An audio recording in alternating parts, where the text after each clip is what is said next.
بسم الله الرحمن الرحيم الحمد لله رب العالمين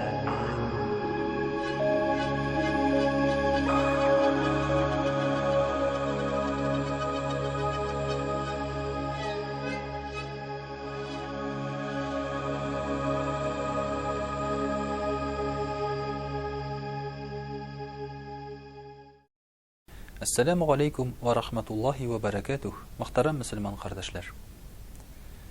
Аллаһ Тәгалә адәм баласын бик күп нигъмәтләр белән сөендерде.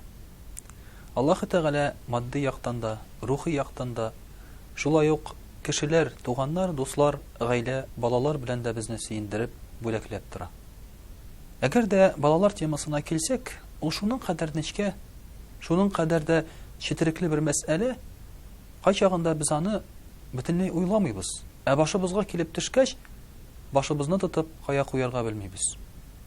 Мәсәлән, балаларыбыз авырып китсә, кайгы хәсрәт күрсә, я булмаса, шул балаларыбызга берәр нинди авырлык килсә, ул үзебезгә килүгә караганда да авыррак. Ләкин кайчагында шушы балаларга хәсрәтне әти-әни үзе китерә. Гаҗәп, бик гаҗәп. Үзләренең ана карнында ертеп шушы баланы 9 ай буена дөньяга китергәч, кулларына алып сөенгәч, шушы баланы мөхтәрәм кардәшләр кайгыга, хәсрәткә салырга мөмкин ата-ана. Әгәр дә Рәсәйдәге мәгълүматларга карасак, соңгы вакытта гына аналары үз балаларын тәрәзәдән, балконнан ыргыту очраклары, яки балалары белән тәрәзәдән сикерү очраклары булды. Ул гына түгел, чүплеккә ыргытылган балаларның да исәбе-хисабы юк. Статистика әйтә, һәр 5 көн сайын Рәсәйдә ата-ана үзенең баласын үтерә икән. Бу кытычкыч цифра, мөхтәрәм кардәшләр. Менә шушыны булдырмас өчен нишләргә кирәк соң? Безнең шушы тәрбиябезнең, шушы яшәешебезнең кайсы өлешендә хата барлыкка килде икән соң, үз балаларыбызны үзебез дошман күрә башлагач. Мөхтәрәм кардәшләр, бу нәкъ менә шушы иманыбыз, йөрәгебездәге йомшаклык, мехрибан, шәфкать киткәннән соң барлыкка килгәндер бәлки. Икенче бер сәбәбен мин моның әйтер идем, эгоизм. Чөнки дөньяга бала тугач, без нәрсә дибез? Ул бала хәзер минем бөтен гомеремне бозды дип кабул итәбез.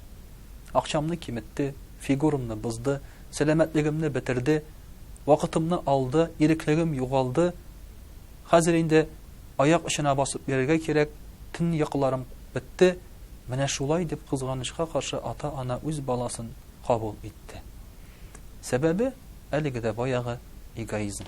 Үзеңне ярату, үзеңгә табыну, һәм инде үзеңне шушы балалардан өстен кую.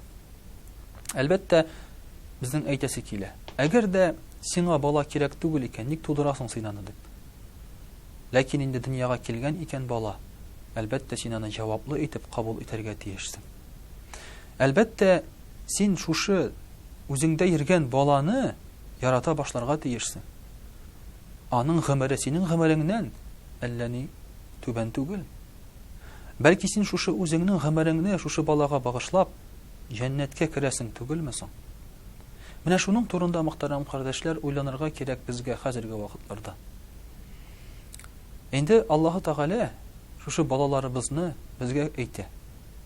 Ла тaqtulu awladakum khashyata imlaq. Үз балаларыгызны фәкыйрьлектән, хәерчелектән куркып үтермәгез ди. Ә бит чыннан да балага узгач иң беренче сорау: ашата алырмынмы? Ашатучы син түгел, ашатучы Аллаһ Тәгалә. Туендыручы Аллаһ Тәгалә.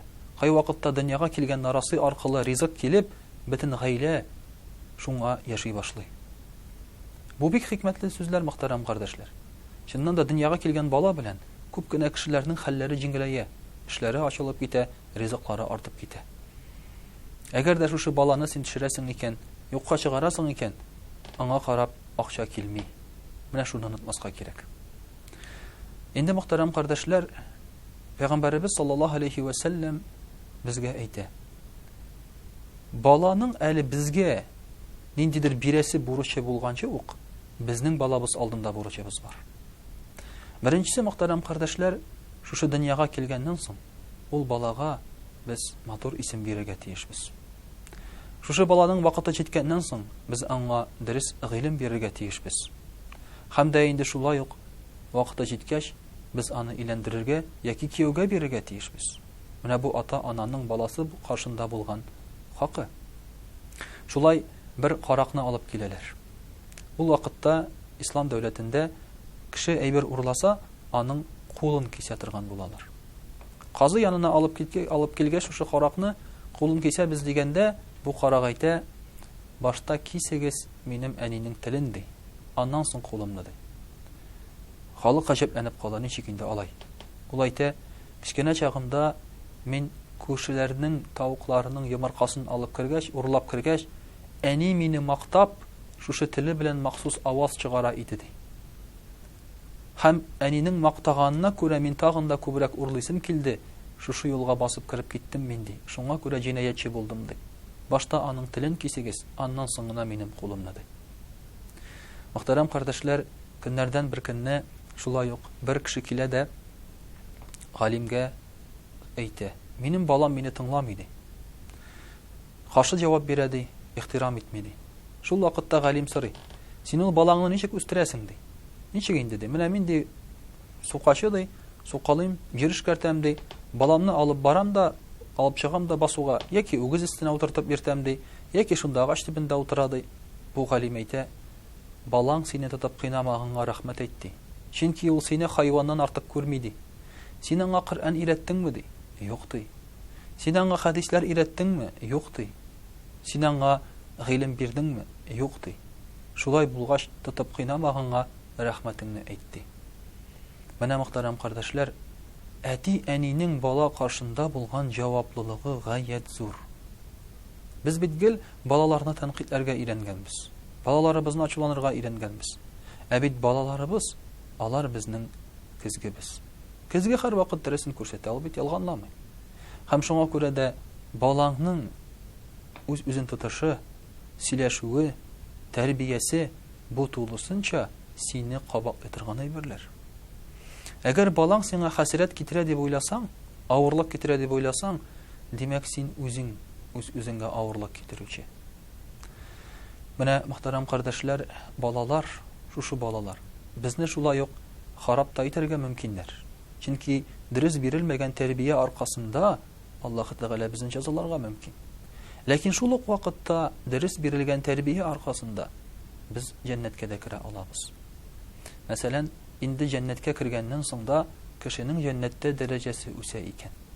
Шул вакытта ул кеше сорый: "Я Рабби, нәрсә булды? Нишләп минем дәрәҗәм үсте?" ди. Шул вакытта аңа әйтәләр: "Дөньялыкта балаларың кылган дугалар белән синең дәрәҗәң үсә җәннәттә" ди. Ягъни балаларыңны иманлы итеп тәрбия кылгач, алар сиңа дуга кылгач, әле җәннәткә кергәч тә кешенең дәрәҗәсе үсә икән. Тәбуктан чыгу турында, гынахлар кечерелү турында әйткәндә юк инде.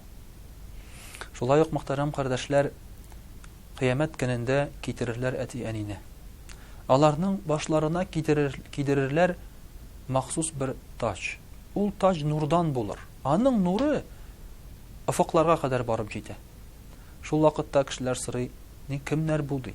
"Нишләп бу кешеләргә шундый таҗ кидерәләр?" дигәч, фәрештәләр әйтәләр: "Бу кешенең баласы Коръән хафиз, Коръәнне ятлаган кеше" дияләр. Менә мөхтәрәм кардәшләр, шушы балаларыбыз безгә нинди дәрәҗә биргәнен без күрергә тиешбез. Ләкин шул ук вакытта әйткәнебезчә, ул балаларыбызга без шулай ук дөрес мөгамәлә дә күрсәтергә тиеш. Чөнки бит балабызга күрсәткән начарлык ул җинаяткә караганда да авыррак. Чөнки син җинаят кылганда чит кешегә, ул сине белми. Аның күңелендә сиңа карата нәфрәт калмый, чит кеше ул. Әмма үз балаңның күңелендә нәфрәт уятсаң, аңа карата җинаят кылсаң, гомерлеккә ул бала зәгыйф булып кала. Зәгыйф булып кала рухи яктан. Һәм шушы аңа гомер буе үсәргә, яшәргә кымачаулаячак. Шуңа да Аллаһ Субханаһу ва Тәгалә безгә шушы балаларыбызны тән ягыннан да, ян рухи яктан да сәламәт итеп тәрбияләргә насыйп итсен. Аллаһның биргән бүләген кабул итеп, дөрес итеп тотып үстерергә насыйплар әйләсен. Вассаламу алейкум ва рахматуллахи ва баракатух.